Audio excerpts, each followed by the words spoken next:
shpesh herë përmendi, Muhamedi alayhis salam thotë se edukimi i fëmijës duhet të fillojë 20 vite para se të lindë, me edukimin e prindit. Nëse prindi bëhet shembull për fëmijën, mos të pret 15 vjet më po bëhet shembull për fëmijën se si duhet të organizojë jeta, atëherë sigurisht se fëmiu do të pason atë prindin, edhe ai nuk do të jepet shumë as lojrave. Edhe pse sot lojrat kompjuterike mba smundje kësaj kohe. Mirë po tash me fëmijën 15 vjeçar mund të bisedohet.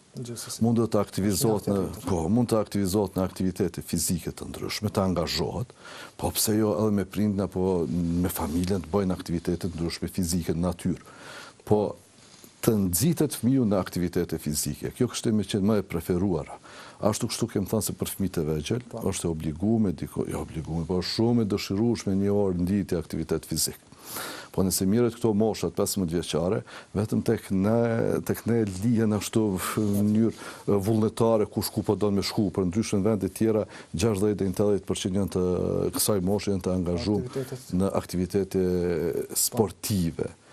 E them këtë në bazë shënimeve që kam lexuar për Australi. Këto i parandalojnë aktiviteti fizik e parandalon, e kur nuk ka angazhime fizike, ai ku do të kalon atë kohën e vet tjetër. Aktivitet fizike vetëm lojra kompjuterike. I vetmi ai aktivitet fizik ka aq sa ka mundësi. Mirë, ato janë gjana që s'mund t'ju ike.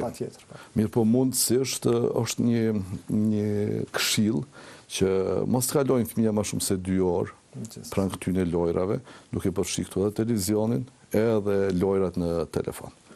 Deri në 2 orë s'mund është me largu, veç që le të nxitet me dhunë në asnjë mënyrë, po le të nxitet në aktivitete fizike, duke bisedu me 15 vjeçar mund të bisedohet, duke tregu edhe efektet anësore, të cilat janë shumë të rrezikshme të atyre lojrave, si në aspektin psiqik, ashtu edhe në aspektin fizik, si pasojë e pasivitetit fizik.